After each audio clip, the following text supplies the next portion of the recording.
José Luis Cerveto sigue siendo un interrogante abierto 24 años después. Seguimos aquí con Gonzalo Herralde, buenas noches otra vez. Juan Merelo Barberá, buenas noches. Clara Bardón, buenas noches. José Luis Cerveto, buenas noches. Ahora ya sí podemos profundizar un poquito más. José Luis, tú nunca has visto la película y tampoco has querido verla ahora. Se ha levantado y vuelve otra vez a estar con nosotros. ¿Por qué no quieres verla? En su momento posiblemente la hubiera visto cuando se hizo, pero conforme ha ido pasando el tiempo, al principio, no sé si viene a cuento esto, yo cuando cometí los hechos me sentí, ¿cómo diríamos?, el rey del mundo.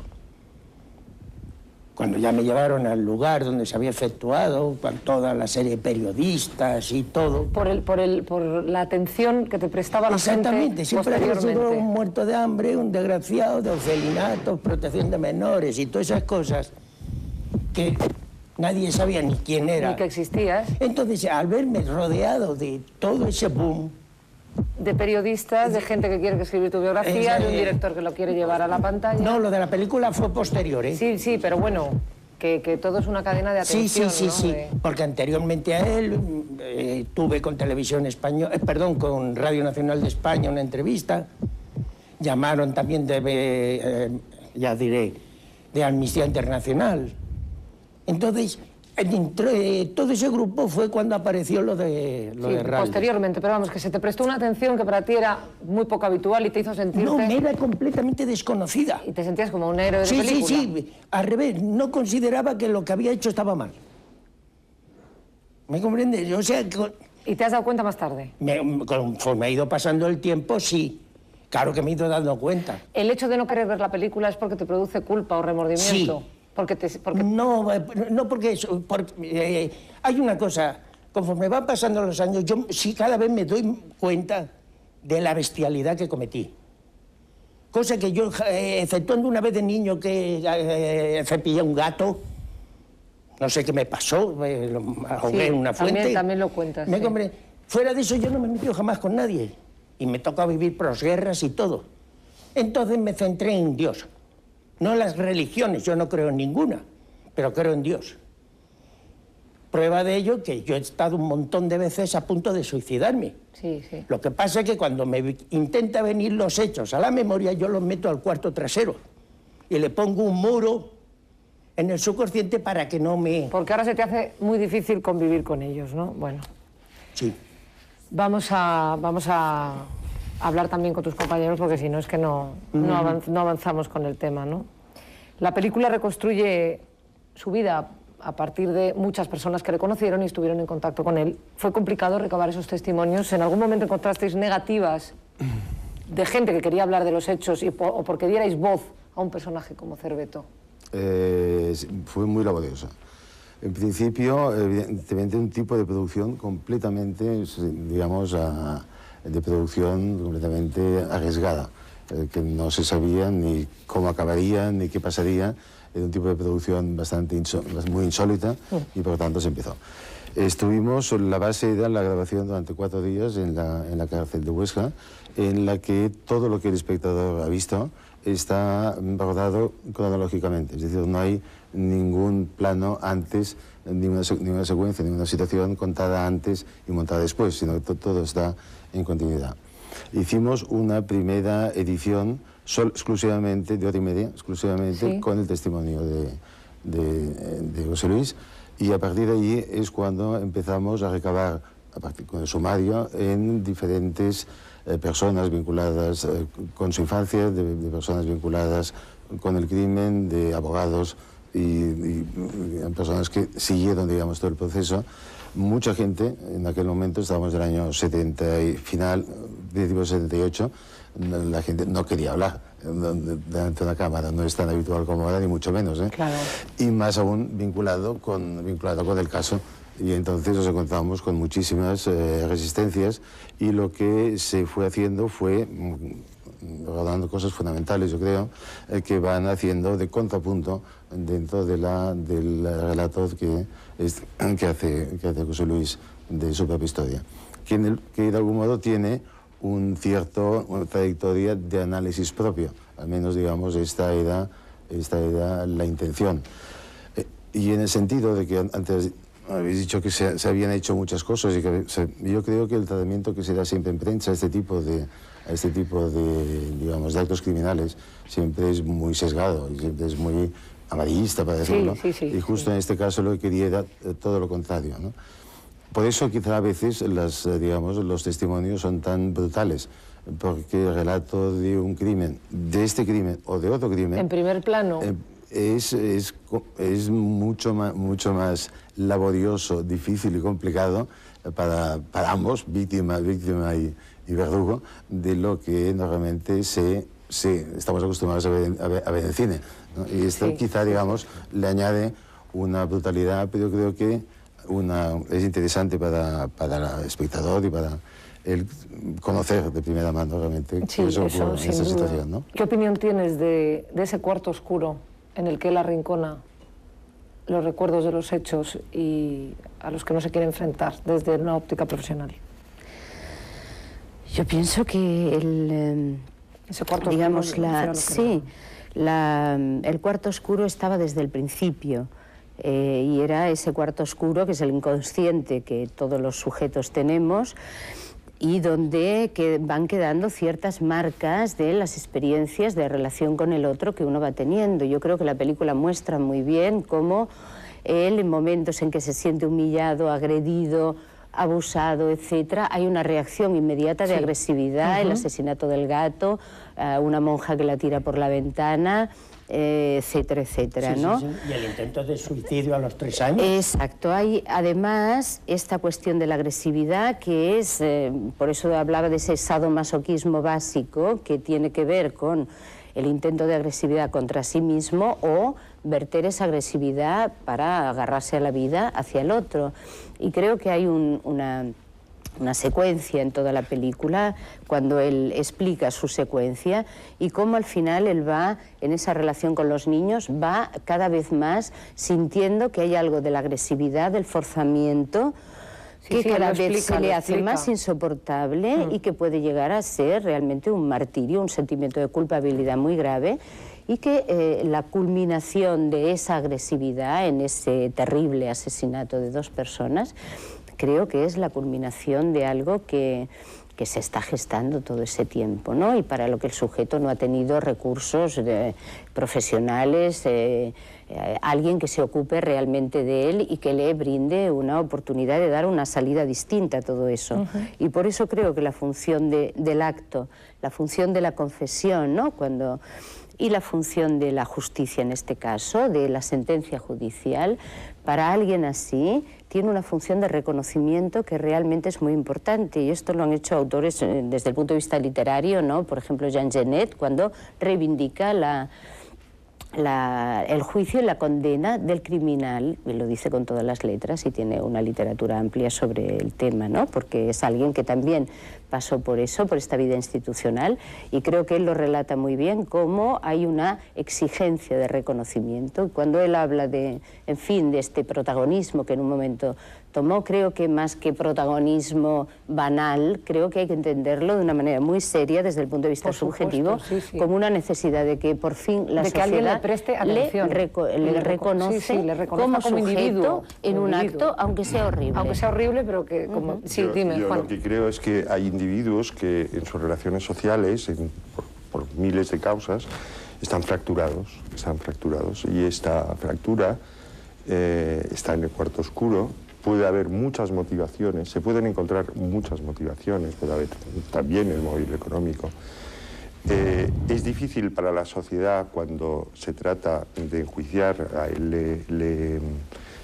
a ver, hay que distinguir entre lo que es el juicio moral que podemos tener cada uno por los actos cometidos, de cuál es el juicio que hace la sociedad a través de sus tribunales. Entonces, la sentencia fue por robo con homicidio, puso el móvil del robo. Da igual, en realidad, da igual. La sentencia no quería entrar en un diálogo con Cerveto, no quería entrar en esto, da igual, puso la máxima pena, porque consideró que el hecho merecía la máxima pena, pero el el trasfondo, el móvil íntimo, es que se trata, creo, de un hombre que ha tenido muchas dificultades y está fracturado, para emplear una palabra, está fracturado en cuanto a sus relaciones sociales. Que esto está en el pasado. Sin duda, sí, sí. Y que, de todos modos, es un hombre tan digno como cualquier otro hombre en cuanto que es persona humana. Y que, por lo tanto, una vez se le ha castigado, una vez ha cumplido, una vez ya ha respondido a lo que al castigo, sí, sí, pues tiene su derecho, incluso tiene su derecho pues, de venir aquí y explicarlo. Está claro. Esto es lo que para mí es... He llegado a sacar 3 años de geografía e historia. Aprobé la UNED de mayores de 25 y seguí estudiando.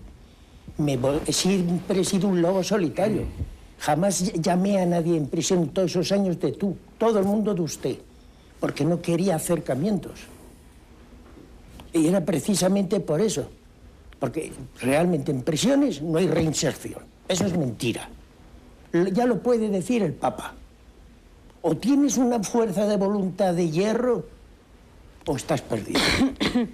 Y gracias a Dios, como dije hace ya mucho tiempo, no he tocado jamás ninguna clase de drogas, que ya es difícil. Es difícil y eso ha sido fundamental para que puedas estar aquí, eso desde luego. Bueno, a veces la historia del cine ha tratado el tema del crimen desde registros muy alejados a las convenciones que en principio exige el cine de género. Desde M, el vampiro de Düsseldorf, de Fritz Lang, hasta Henry, retrato de un asesino, de John McNaughton. Muchas películas han intentado indagar en un arquetipo que ninguna sociedad acaba de asimilar o de comprender. El asesino sigue siendo la incógnita que ninguna ecuación social se ha visto capaz de resolver. Tienes una pelota muy bonita, guapa. En 1931, Fritz Lang intuyó que el asesino podía ser un sujeto trágico, una anomalía en el tejido social cuya sola presencia cuestionaba un entorno repleto de corrupción institucionalizada. Señores, es necesario para que nuestros asociados puedan seguir trabajando que cese de una vez la constante vigilancia de que la policía nos está haciendo víctimas. Les suplico que se encarguen de resolverlo, amigos míos. Fuera de los márgenes del cine de serie negra y el thriller, el asesino aparece como algo más que un puro mecanismo de género. Puede ser el síntoma visible de una patología enraizada en los mismos cimientos de una sociedad, o la encarnación de esa zona crepuscular del alma donde los códigos morales pierden su significado. ¿A qué te dedicas? Lo mío son los asesinatos y las ejecuciones. El serial killer, manifestación posindustrial de un arquetipo eterno, podría ser la cristalización perfecta de los temores colectivos de nuestro presente, una forma del mal arbitraria, inexplicable, irredimible. La pena es que no hayamos podido hacerlo con las cortinas abiertas a plena luz del sol. El asesino es la forma extrema del diferente, la marginalidad en su plasmación más radical y difícilmente asimilable. Alguien con quien ni la razón ni la moral pueden negociar en un plano de igualdad. La última prueba de fuego para el sujeto civilizado reside en enfrentarse al asesino sin convertirse en su reflejo institucional, el verdugo.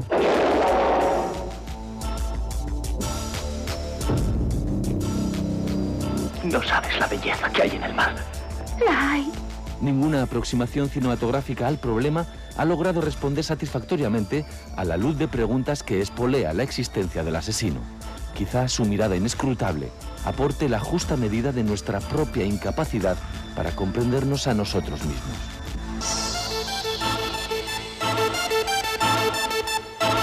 El crimen en la pantalla grande, antes ya hemos comentado, Gonzalo, tú decías que el referente más cercano era precisamente A Sangre Fría, esa novela maravillosa de Truman Capote que lleva al cine Richard Brooks en el 67, y efectivamente nos remite inmediatamente a eso, ¿no?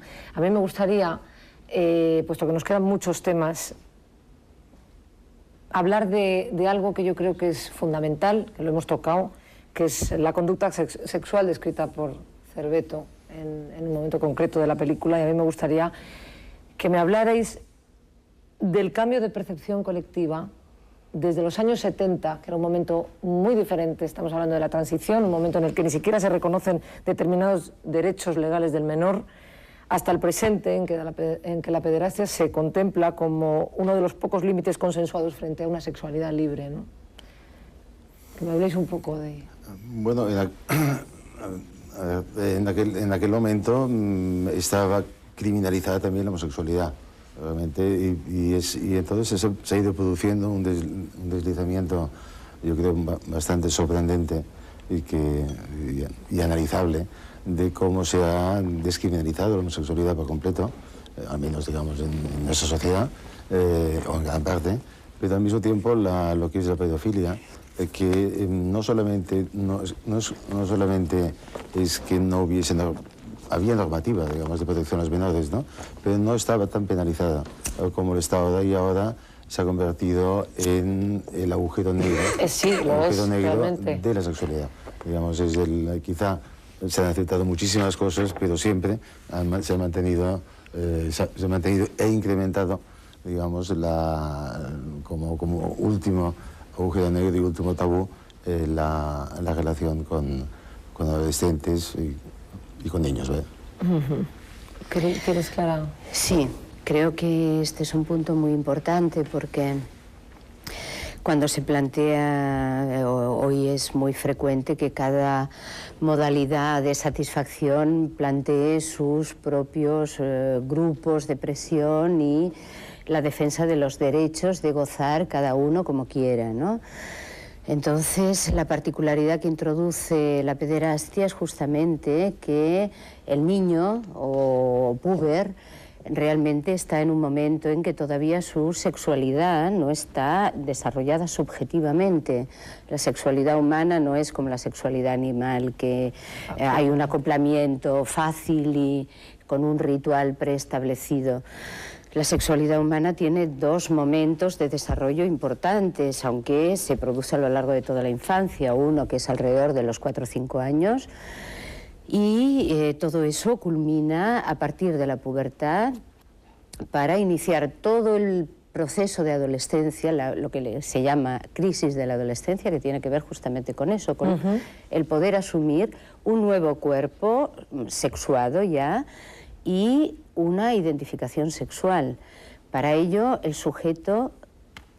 No, perdona, nada. Una identificación sexual propia, cuando en ese proceso que tiene que ser libre, ayudado y orientado por los educadores, pero, por supuesto, el niño tiene sus propios momentos, ni se puede forzar, exactamente, sus tiempos. No se puede ni forzar, ni coartar y prohibir absolutamente. Hay que permitir y hay que acompañar, evidentemente, y ayudar a orientar. Cuando hay un cortocircuito a ese nivel, cuando hay un adulto que, teniendo la intención y el conocimiento de lo que es la sexualidad, fuerza a un niño, fuerza digo entre comillas, porque puede ser por la vía de la seducción y el cariño y los caramelos, sí, así lo cuenta, y los regalos, ¿no? A entrar en unos actos sexuales, lo que hace es realmente cortocircuitar el proceso de la pregunta subjetiva por la masculinidad y la feminidad y habitualmente fijar un escenario de goce, que es lo que permite o lo que produce que después, como él mismo cuenta en la película, haya una identificación con el personaje que goza en esa escena y que es el adulto que goza de un niño. De ahí que es frecuente que cuando se produce algo de este tipo y cuando no hay otros elementos, otros recursos para cubrir eso o incorporar otro tipo de experiencias, queda eso fijado como el escenario de goce que el adulto, el niño abusado, digamos, puede tender a repetir, identificándose en ese caso con el adulto que goza, porque el que verdaderamente goza en esa escena es el adulto. Sí, sin duda. El niño, como él cuenta muy bien en la película, él se dejaba hacer hasta que un niño le abre los ojos sobre el significado verdaderamente sexual de eso y las consecuencias que eso tiene. Y ese es el punto quizá que hay que respetar, por supuesto, en Que la es exactamente- sexualidad infantil.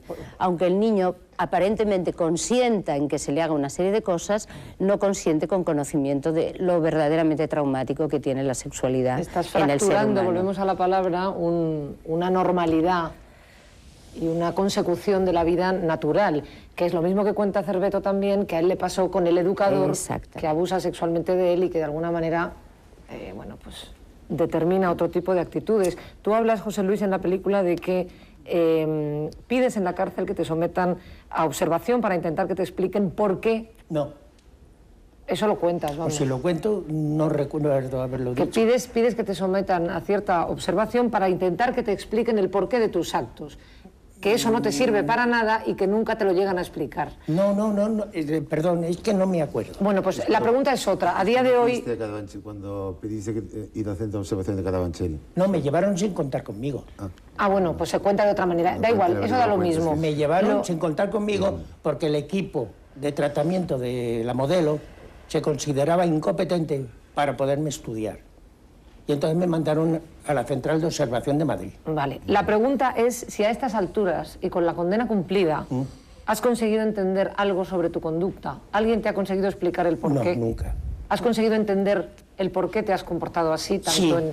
por lo que ha dicho ella, y tiene razón, de todo lo que ha provenido de infancia, adolescencia, palos, hambre, golpes, encerrado y un largo etcétera. ¿Entiendes? Entonces es como una cadena. Y no por mí solo, sino en los años que he estado en prisión los he visto así. Ajá. ¿Entiendes? Y no he visto a nadie de ninguna clase de equipo que cogieran a estas personas e intentaran, llamaríamos, psicoanalizarlas para ver el trasfondo de la cuestión e intentar arreglarlo. Y hoy en día tú estás aquí, Sí. tú llevas una vida más o menos normal. Resumiendo y con pocas palabras, Sí. ¿qué vida llevas ahora mismo y qué relación tienes con la sociedad? Ninguna. Y vivo solo. Y lo he dicho antes, soy lobo solitario y no quiero ninguna relación ¿Vives en una pensión, en un piso compartido. en un piso sí. compartido, o sea, que te relacionas con gente de una manera normal? Sí. Hola, buenos días, buenas tardes, adiós y punto. Exceptuando 3 o 4 personas donde las que tienes un poquito más de habla, pero no amistad.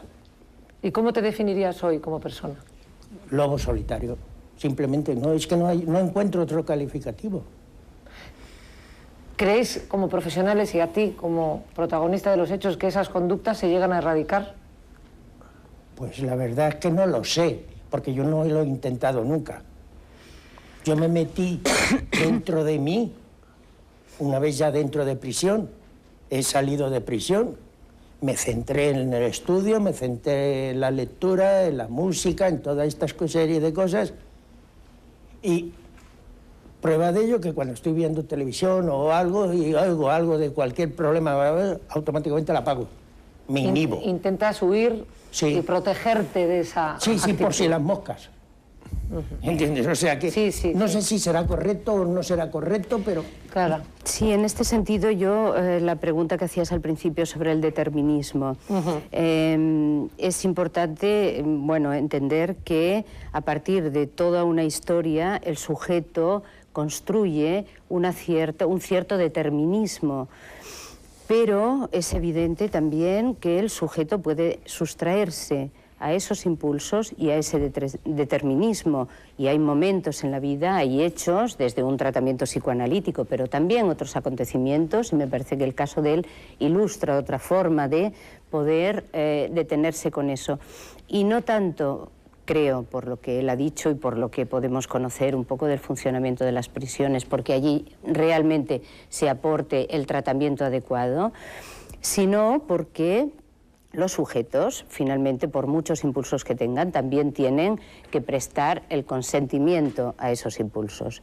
Y creo que a partir de que él entra en prisión y que puede hacer una reflexión y que además eso, y que recibe un castigo, creo que todo eso le apacigua, más allá de los horrores que haya podido experimentar en las diferentes prisiones. Eso le apacigua, le permite pensar y le permite, él habla de estudiar, de todo eso, le permite, lo que yo decía antes, tener ciertos ideales, ciertos otros elementos más simbólicos a los que agarrarse para ponerse límite a esos impulsos que puede seguir teniendo, pero a los que no consiente. Y creo que este es el punto fundamental. Ese es el punto fundamental, la posición subjetiva, no consiente, claro. La posición subjetiva que un sujeto que aparentemente perverso y que puede seguir repitiendo eso a la salida de la cárcel, por supuesto, que hay un punto en el que el sujeto no consiente, y este es el sujeto particular.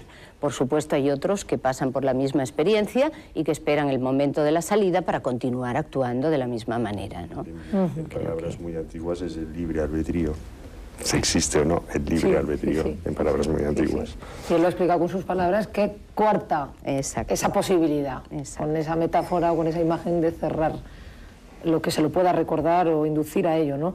Gonzalo, se rueda en algo más de 20 días, en 16, y en su momento la película tuvo una trayectoria internacional muy fructífera, recibió el apoyo de la crítica e incluso de intelectuales de tanto peso como Norman Mailer o Mario Vargas Llosa. ¿Por qué crees que interesó tanto a personas como estas? Tan significativa es vuestro trabajo. Bueno, es que igual me planteé que nunca se había hecho. Sobre todo porque no es un tratamiento documental, digamos. No es un tratamiento documental, es lo que ahora se llamaría documental de creación y que tuvo una época muy espléndida, sobre todo en la primera transición, ¿no? Entonces esta reelaboración, digamos, con técnicas narrativas a partir de material real es lo que crea, digamos, una película y un discurso cinematográfico que lo hace atractivo, ¿no? Por otro lado, yo insistí mucho en eso. En San Sebastián compitió, pero en ficción, realmente con las demás películas. Digamos, es una cosa que últimamente se habla mucho, digamos, de cuándo es un documental, cuándo no es documental, sino una película. Y ya este planteamiento yo lo hice en aquella época y entró en competición con los largometrajes de ficción en San Sebastián. Digamos que era un poco la batalla que yo seguía.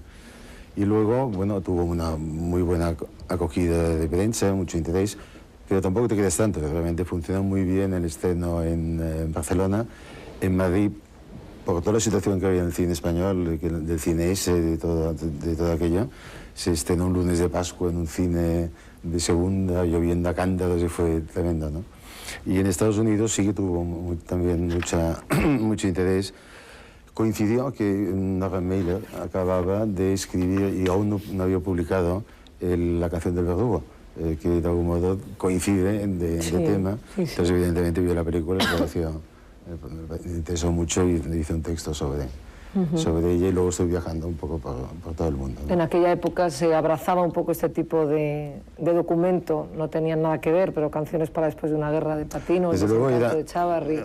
Sí, se puede hablar un momentito de eso. Fueron una etapa, yo creo, gloriosa del cine español, de este género, que digamos que se inventó casi aquí, en cierta manera, quizá por la ausencia de censura, por una serie de cosas, se hicieron una serie de películas como Queridísimos Verdugos, también que era excelente, como El proceso de Burgos, de Uribe, realmente que eran películas muy baratas de hacer, relativamente baratas, que tocaban temas muy difíciles, muy duros, ¿no?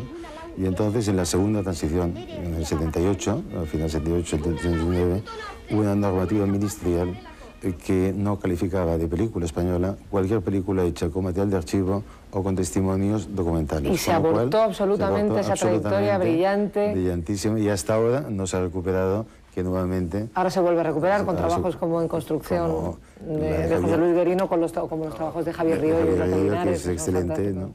Sí, y me ha alegro mucho, realmente, pero yo creo que fue una pena que por este tema, en el fondo político, se creó se impidió que siguiese adelante, ¿no? Pues se nos termina el tiempo, realmente no da para mucho un tema como este, además hubiéramos necesitado muchísimo más tiempo. Intenta ser conciso, José Luis. ¿A día de hoy hay arrepentimiento? Sí. Vale. Y mira, nada más esto. Si no hubiese sido por esto, lo que representa, yo no estaría hoy hablando con vosotros. Bueno. Con eso lo digo todo. Vale. Bueno, pues con las últimas palabras de José Luis se nos termina definitivamente el tiempo para hablar de la película Y nada más despediros y daros las gracias por haber estado aquí. Muchas gracias a los cuatro. Sé que ha sido un programa duro para todos, para los que estamos aquí, para vosotros que estáis ahí. Y supongo que para ti, José Luis, por hablar otra vez de lo mismo. De unos hechos que supongo que quieres olvidar. Así que nada, muchas gracias a todos.